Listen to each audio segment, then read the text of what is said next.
Hello guys, आज के इस वीडियो में टॉप 80 क्वेश्चन देखने वाले हैं जो कि आपके एग्जाम के लिए बहुत ज़्यादा इंपॉर्टेंट होगा। वीडियो को ध्यान से देखिएगा। आज के इस वीडियो को शुरू करते हैं। देखिए, क्वेश्चन पहला हो जाएगा, भारतीय राष्ट्रीय ध्वज का सफ़ेद रंग क्या दर्शाता है। देखिए, भारतीय राष्ट्रीय ध्वज का जो सफ़ेद रंग है यह दर्शाता है शांति को। ऑप्शन नंबर बी जो है शांति आपका बिल्कुल सही जवाब है। चलिए अगला सवाल है, संविधान में भारत का नाम क्या दिया गया है।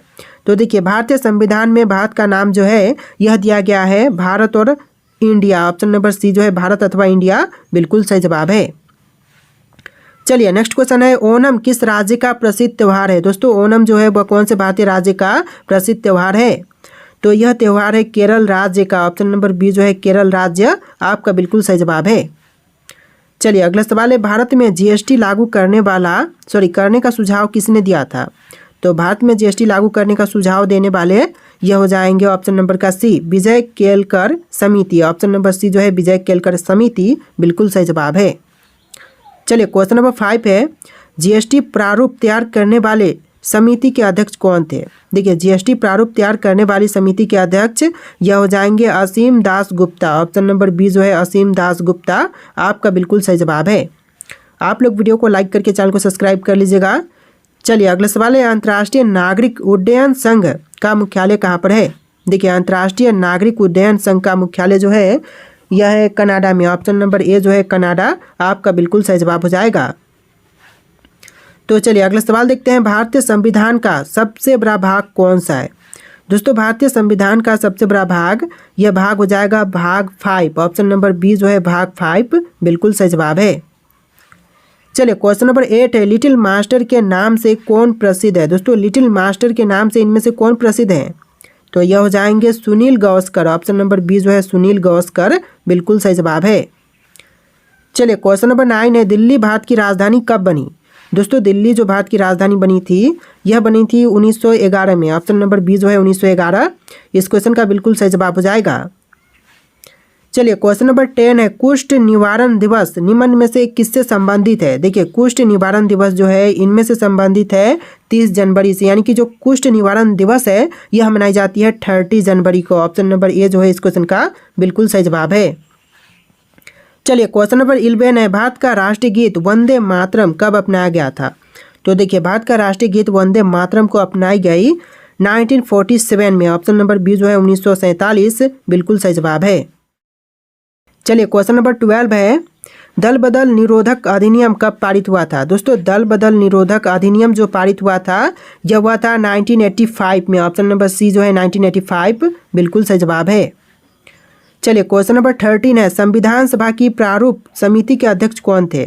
देखिए, संविधान सभा की प्रारूप समिति के अध्यक्ष यह हो जाएंगे doctor Bhimrao Ambedkar. Option number C जो है डॉक्टर भीमराव अंबेडकर बिल्कुल सही जवाब है। चलिए क्वेश्चन नंबर 14 है, जीएसटी पंजीकरण में कितने अंक होते हैं। देखिए, जीएसटी पंजीकरण में अंकों की संख्या होती है टोटल 15। ऑप्शन नंबर सी जो है 15 बिल्कुल सही जवाब है। चलिए क्वेश्चन नंबर 15 है, भारत में जीएसटी का प्रस्ताव कब लाया गया था। देखिए, भारत में जीएसटी का प्रस्ताव जो लाई गई यह लाया गया था 2000 में, सन 2000। ऑप्शन नंबर बी इस क्वेश्चन का बिल्कुल सही जवाब है। चलिए क्वेश्चन नंबर 16 है, भारतीय राष्ट्रीय ध्वज का ऊपरी रंग कौन सा है। दोस्तों, भारतीय राष्ट्रीय ध्वज में जो ऊपरी रंग है इनमें से कौन सी है। तो यह रंग हो जाएगा केसरिया। ऑप्शन नंबर ए जो है केसरिया बिल्कुल सही जवाब है। चलिए अगला सवाल है, राष्ट्रीय गीत वंदे मातरम को किसने लिखा था। दोस्तों, राष्ट्रीय गीत वंदे मातरम को लिखने वाले इनमें से कौन है। तो यह हो जाएंगे Bankim Chandra Chattopadhyay. Option number A जो है बंकिम चंद्र चट्टोपाध्याय बिल्कुल सही जवाब है। चलिए क्वेश्चन नंबर 18 है, हिंदी को भारत की राजभाषा के रूप में कब स्वीकार किया गया। देखिए, हिंदी को भारत की राजभाषा के रूप में स्वीकार किया गया था 14 सितंबर 1949 को। ऑप्शन नंबर सी जो है 14 सितंबर 1949 बिल्कुल सही जवाब है। चलिए क्वेश्चन नंबर 19 है, केंद्रीय गन्ना अनुसंधान संस्थान कहाँ पर स्थित है। देखिए, केंद्रीय गन्ना अनुसंधान संस्थान जो है यह है कोयम्बटूर में। ऑप्शन नंबर बी जो है कोयम्बटूर बिल्कुल सही जवाब हो जाएगा। चलिए क्वेश्चन नंबर 20 है, अंतर्राष्ट्रीय महिला दिवस किस तिथि को मनाया जाता है। देखिए, अंतर्राष्ट्रीय महिला दिवस जो है यह मनाई जाती है 8 मार्च को। ऑप्शन नंबर बी जो है 8 मार्च आपका बिल्कुल सही जवाब है। चलिए क्वेश्चन नंबर 21 है, राजघाट किस महान नेता की समाधि स्थल है। देखिए, राजघाट जो है वह समाधि स्थल है महात्मा गांधी जी की। ऑप्शन नंबर बी जो है महात्मा गांधी बिल्कुल सही जवाब है। चलिए क्वेश्चन नंबर 22 है, विश्व का सबसे बड़ा समुद्री तट वाला देश कौन सा है? तो विश्व का सबसे बड़ा समुद्री तट वाला देश, यह देश हो जाएगा ऑप्शन नंबर का सी, कनाडा। इसका right answer option number C रहेगा, कनाडा देश। चलिए क्वेश्चन नंबर 23 है, जीएसटी दिवस कब मनाया जाता है? देखिए जीएसटी दिवस जो है यह मनाई जाती है 1 जुलाई को। ऑप्शन नंबर बी जो है 1 जुलाई आपका बिल्कुल सही जवाब है। चलिए क्वेश्चन नंबर 24 है, जीएसटी चोरी पर कितने वर्षों की सज़ा का प्रावधान है? देखिए जीएसटी चोरी होने पर जो प्रावधान है, यानी कि आप अगर पकड़े जाते हैं जीएसटी चोरी करते हुए तो टोटल आपको 5 वर्ष की सज़ा का प्रावधान है। ऑप्शन नंबर बी इस क्वेश्चन का बिल्कुल सही जवाब है, 5 ईयर। चलिए क्वेश्चन नंबर 25 है, सिंधी भाषा को संविधान की 8वीं अनुसूची में कब जोड़ा गया था? तो देखिए सिंधी भाषा को संविधान की 8वीं अनुसूची में जोड़ा गया था सन 1978 में। ऑप्शन नंबर सी जो है 1978 बिल्कुल सही जवाब है। चलिए क्वेश्चन नंबर 26 है, इंदिरा गांधी राष्ट्रीय कला केंद्र की स्थापना कब हुई थी? तो देखिए इंदिरा गांधी राष्ट्रीय कला केंद्र की स्थापना जो हुआ था यह हुआ था 1986 में। ऑप्शन नंबर बी जो है 1986 बिल्कुल सही जवाब है। चलिए क्वेश्चन नंबर 27 है, भारतीय संविधान के किस संशोधन द्वारा जीएसटी लागू किया गया? तो भारतीय संविधान का जो जिस संशोधन के द्वारा जीएसटी लागू की गई यह हो जाएगा 101वां संशोधन। ऑप्शन नंबर सी जो है 101वां संशोधन बिल्कुल सही जवाब है। चलिए क्वेश्चन नंबर 28 है, लौह पुरुष किस महापुरुष को कहा जाता है? दोस्तों लौह पुरुष जो कहते हैं वह इनमें से कौन से महापुरुष को कहते हैं? तो यह कही जाती है सरदार पटेल को। ऑप्शन नंबर बी जो है सरदार पटेल आपका बिल्कुल सही जवाब है। चलिए क्वेश्चन नंबर 29 है, प्रवासी भारतीय दिवस कब मनाया जाता है? देखिए प्रवासी भारतीय दिवस जो है यह मनाई जाती है 9 जनवरी को। ऑप्शन नंबर बी जो है 9 जनवरी बिल्कुल सही जवाब है। चलिए क्वेश्चन नंबर 30 है, राष्ट्रीय ध्वज के केंद्र में स्थित चक्र का नाम क्या है? देखिए राष्ट्रीय ध्वज के केंद्र में जो चक्र है इसका नाम हो जाएगा अशोक चक्र। ऑप्शन नंबर ए जो है अशोक चक्र बिल्कुल सही जवाब है। चलिए क्वेश्चन नंबर 31 है, विश्व हिंदी दिवस किस दिन मनाया जाता है? विश्व हिंदी दिवस जो है यह मनाई जाती है 10 जनवरी को। ऑप्शन नंबर ए जो है 10 जनवरी बिल्कुल सही जवाब है।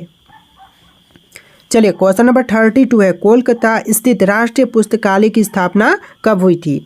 तो कोलकाता स्थित राष्ट्रीय पुस्तकालय की स्थापना जो हुआ था यह हुआ था 1948 में। ऑप्शन नंबर बी 1948 आपका बिल्कुल सही जवाब है।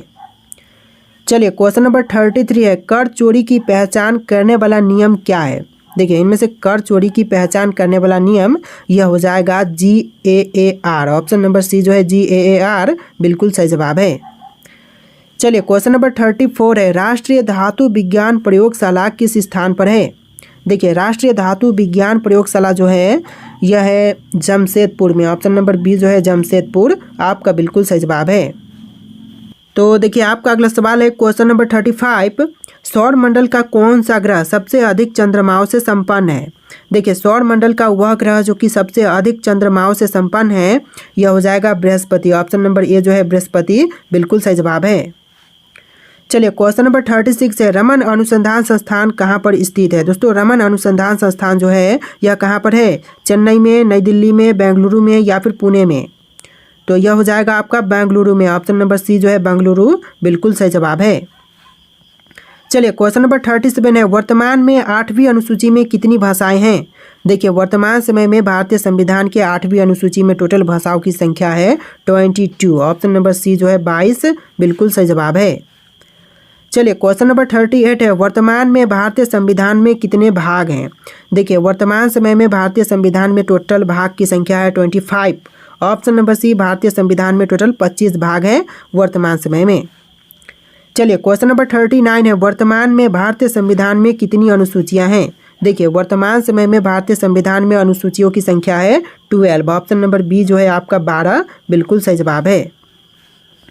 चलिए क्वेश्चन नंबर 40 है, विश्व में सबसे पहले किस देश ने जीएसटी लागू किया था? तो विश्व में सबसे पहले जीएसटी लागू करने वाला देश यह देश हो जाएगा ऑप्शन नंबर का सी, फ्रांस। आपका right answer option number C रहेगा, फ्रांस। चलिए क्वेश्चन नंबर 41 है, भारत का राष्ट्रीय पक्षी कौन सा है? दोस्तों इनमें से भारत की राष्ट्रीय पक्षी कौन सी पक्षी है? तो यह पक्षी हो जाएगा मोर। ऑप्शन नंबर ए जो है मोर आपका बिल्कुल सही जवाब है। तो देखिए आपका अगला सवाल है, भारत की भौगोलिक आकृति किस प्रकार की है। दोस्तों भारत की जो भौगोलिक आकृति है यह है चतुष्कोणीय। ऑप्शन नंबर सी जो है चतुष्कोणीय बिल्कुल सही जवाब है। चलिए अगला सवाल है, बेकिंग सोडा का रासायनिक नाम क्या है। देखिए बेकिंग सोडा का जो रासायनिक नाम है यह हो जाएगा sodium bicarbonate. Option number B जो है सोडियम बाइकार्बोनेट बिल्कुल सही जवाब है। चलिए अगला सवाल है, हवा महल कहाँ पर स्थित है। दोस्तों हवा महल जो है वह कहाँ पर है, तो यह है जयपुर शहर में। ऑप्शन नंबर सी जयपुर आपका बिल्कुल सही जवाब है। चलिए क्वेश्चन नंबर 45 है, सौर मंडल का कौन सा ग्रह दीप नीला रंग का दिखाई देता है। तो दीप नीला रंग यह ग्रह हो जाएगा ऑप्शन नंबर का C Neptune. Option number C Neptune आपका बिल्कुल सही जवाब है। चलिए अगला सवाल है, रामकृष्ण मिशन की स्थापना किसने की। दोस्तों रामकृष्ण मिशन की स्थापना करने वाले इनमें से हो जाएंगे ऑप्शन नंबर का सी स्वामी विवेकानंद। ऑप्शन नंबर सी आपका बिल्कुल सही जवाब है। चलिए अगला सवाल है, संगीत नाटक एकेडमी की स्थापना कब हुई थी। संगीत नाटक एकेडमी की स्थापना जो हुआ था यह हुआ था 1953 में। ऑप्शन नंबर बी जो है 1953 आपका बिल्कुल सही जवाब है। आप लोग वीडियो को लाइक करके चैनल को सब्सक्राइब कर लीजिएगा। तो चलिए अगला सवाल है, भारत की प्रथम महिला मुख्यमंत्री कौन थी।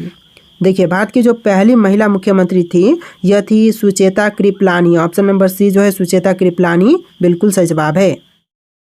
तो देखिए आपका अगला सवाल है, बांग्लादेश का राष्ट्रीय फल कौन सा है। दोस्तों इनमें से बांग्लादेश का राष्ट्रीय फल यह हो जाएगा कटहल। ऑप्शन नंबर डी जो है कटहल आपका बिल्कुल सही जवाब है।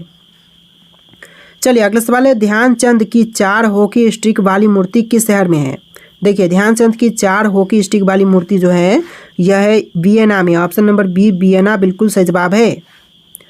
चलिए अगला सवाल है, केंद्रीय औषधि अनुसंधान संस्थान किस शहर में है। देखिए केंद्रीय औषधि अनुसंधान संस्थान जो है यह है लखनऊ में। ऑप्शन नंबर ए जो है लखनऊ आपका बिल्कुल सही जवाब है।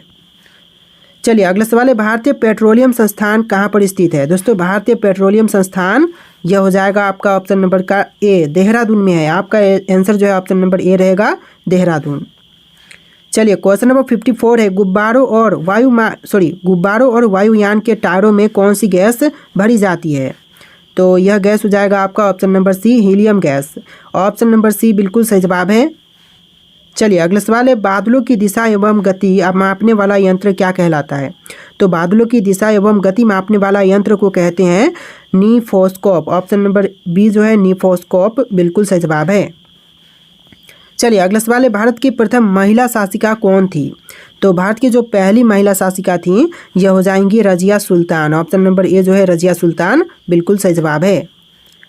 चलिए अगला सवाल है, आधे अधूरे पुस्तक किस लेखक की हैं। तो देखिए आधे अधूरे पुस्तक जो है इसके लेखक हैं Mohan Rakesh. Option number B जो है मोहन राकेश बिल्कुल सही जवाब है। चलिए नेक्स्ट क्वेश्चन है, कटास राज मंदिर परिसर किस देश में स्थित है। देखिए कटास राज मंदिर परिसर जो है यह है पाकिस्तान देश में। ऑप्शन नंबर ए जो है पाकिस्तान बिल्कुल सही जवाब है। चलिए अगला सवाल है, सबसे बड़ा फील्ड हॉकी स्टेडियम किस देश में है। तो सबसे बड़ा फील्ड हॉकी स्टेडियम जो है यह है पाकिस्तान में। ऑप्शन नंबर बी जो है पाकिस्तान आपका बिल्कुल सही जवाब है। चलिए अगला सवाल देखते हैं, यूपीएससी की प्रथम महिला अध्यक्ष कौन थी। यूपीएससी की प्रथम महिला अध्यक्ष यह हो जाएंगी ऑप्शन नंबर का सी रोज मिलियन वैच्यू। ऑप्शन नंबर सी रोज मिलियन वैच्यू बिल्कुल सही जवाब है। चलिए क्वेश्चन नंबर 61 है, केंद्रीय चमड़ा अनुसंधान संस्थान कहाँ पर स्थित है। केंद्रीय चमड़ा अनुसंधान संस्थान जो है यह है चेन्नई में। ऑप्शन नंबर सी चेन्नई आपका बिल्कुल सही जवाब है। चलिए क्वेश्चन नंबर 62 है, ग्रामीण बैंक के संस्थापक कौन है। दोस्तों ग्रामीण बैंक के संस्थापक इनमें से कौन है। तो यह हो जाएंगे pro Mohammad Yunus. Option number D इस क्वेश्चन का बिल्कुल सही जवाब है। चलिए अगला सवाल है, श्रीलंका का सबसे बड़ा शहर कौन सा है। दोस्तों श्रीलंका की सबसे बड़ी शहर यह शहर हो जाएगा ऑप्शन नंबर का बी कोलंबो। आपका right answer option number B रहेगा कोलंबो, जो कि सबसे बड़ा शहर है श्रीलंका का। चलिए अगला सवाल है, भूटान की आधिकारिक भाषा कौन सी है। दोस्तों भूटान की जो आधिकारिक भाषा है यह भाषा हो जाएगा ऑप्शन नंबर का B Dzongkha. Option number B इस क्वेश्चन का बिल्कुल सही जवाब है। देखिए क्वेश्चन नंबर 65 है, संविधान सभा की अंतिम बैठक कब हुई थी। दोस्तों संविधान सभा की जो अंतिम बैठक हुआ था यह हुआ था 24 जनवरी 1950 को। ऑप्शन नंबर ए जो है 24 जनवरी 1950 आपका बिल्कुल सही जवाब है। देखिए आपका अगला सवाल है, संविधान दिवस या विधि दिवस कब मनाया जाता है? दोस्तों संविधान दिवस या फिर विधि दिवस किस दिन मनाई जाती है? तो यह मनाई जाती है 26 नवंबर को। ऑप्शन नंबर डी जो है 26 नवंबर बिल्कुल सही जवाब है। चलिए अगला सवाल है, भारत में जनशताब्दी ट्रेन की शुरुआत कब हुई थी? तो भारत में जनशताब्दी ट्रेन की शुरुआत जो हुआ था यह हुआ था 2002 में। ऑप्शन नंबर सी जो है 2002 आपका बिल्कुल सही जवाब है। चलिए अगला सवाल है, वर्तमान में भारतीय रेलवे में कुल कितने जोन हैं? देखिए वर्तमान भारतीय रेलवे में जोन की संख्या है total 18th। Option number B जो है 18th बिल्कुल सही जवाब है। चलिए क्वेश्चन नंबर 69 है, भारतीय संविधान के निर्माण में कुल कितना समय लगा था? तो भारतीय संविधान के निर्माण में कुल समय लगा था 2 साल 11 महीने और 18 दिन का। ऑप्शन नंबर बी इस क्वेश्चन का बिल्कुल सही जवाब है। चलिए अगला सवाल है, पृथ्वी प्रति मिनट लगभग कितनी दूरी तय करती हैं? देखिए पृथ्वी जो है वह प्रति मिनट टोटल 49 किलोमीटर की दूरी तय करती है। ऑप्शन नंबर बी इस क्वेश्चन का बिल्कुल सही जवाब है। चलिए अगला सवाल है, सौर मंडल का जन्मदाता किसे कहा जाता है? दोस्तों सौर मंडल का जन्मदाता यह कहते हैं सूर्य को। ऑप्शन नंबर बी इस क्वेश्चन का बिल्कुल सही जवाब है, सूर्य। चलिए अगला सवाल है, सौर मंडल का सबसे छोटा ग्रह कौन सा है? दोस्तों इनमें से सौर मंडल का सबसे छोटी ग्रह यह ग्रह हो जाएगा ऑप्शन नंबर का बी, बुध ग्रह। यानी right answer option number B रहेगा, बुध। चलिए अगला सवाल है, भारत आने वाला पहला अंग्रेज कौन था? दोस्तों भारत आने वाला जो पहला अंग्रेज था यह अंग्रेज हो जाएगा captain Hawkins. Option number B captain Hawkins बिल्कुल सही जवाब है। चलिए अगला सवाल है, हिडकल बांध किस नदी पर स्थित है? दोस्तों हिडकल बांध जो है यह है घटप्रभा नदी पर। ऑप्शन नंबर ए जो है घटप्रभा नदी बिल्कुल सही जवाब है। चलिए अगला सवाल है, नक्शा बनाने वाला पहला देश कौन सा था? देखिए नक्शा बनाने वाला विश्व का पहला देश यह देश हो जाएगा सुमेरिया। ऑप्शन नंबर बी जो है सुमेरिया आपका बिल्कुल सही जवाब है। चलिए अगला सवाल है, कान्हा राष्ट्रीय उद्यान किस राज्य में स्थित है? देखिए कान्हा राष्ट्रीय उद्यान जो है यह है मध्य प्रदेश में। ऑप्शन नंबर ए जो है मध्य प्रदेश बिल्कुल सही जवाब है। देखिए आपका अगला सवाल है, भारत का पहला मोबाइल एटीएम किस बैंक ने शुरू किया? दोस्तों भारत का पहला मोबाइल एटीएम शुरू करने वाला बैंक यह बैंक हो जाएगा ऑप्शन नंबर का C, ICICI bank. Option number C जो है ICICI बैंक बिल्कुल सही जवाब है। चलिए अगला सवाल है, महानदी पर स्थित प्रमुख बांध कौन सा है? दोस्तों इनमें से महानदी पर स्थित जो प्रमुख बांध है यह बांध हो जाएगा ऑप्शन नंबर का सी, हीराकुंड बांध। Sorry option number B Hirakud बांध आपका बिल्कुल सही जवाब है। चलिए अगला सवाल, अलमट्टी बांध किस नदी पर स्थित है? दोस्तों अलमट्टी बांध जो है वह कौन सी नदी पर है? गंगा पर, गोदावरी पर, कृष्णा पर या फिर नर्मदा पर? तो देखिए आंसर जो है ऑप्शन नंबर सी रहेगा, कृष्णा नदी पर है अलमट्टी बांध। तो आपका right answer option number C रहेगा, कृष्णा नदी। चलिए अगला सवाल है, सुंदरबन राष्ट्रीय उद्यान किस राज्य में स्थित है? देखिए सुंदरबन राष्ट्रीय उद्यान जो है वह इनमें से कौन से राज्य में है? उत्तर प्रदेश में, पश्चिम बंगाल में, असम में या फिर गुजरात में? देखिए वीडियो का लास्ट क्वेश्चन है, क्वेश्चन नंबर 80 है। इसका राइट आंसर आप लोग कमेंट कीजिएगा। और आज के इस वीडियो में टोटल 80 क्वेश्चन थे। आपको वीडियो कैसा लगा है कमेंट कीजिएगा और इस वीडियो को लाइक करके चैनल को सब्सक्राइब कीजिएगा। चलिए फिर मिलते हैं एक नए वीडियो में।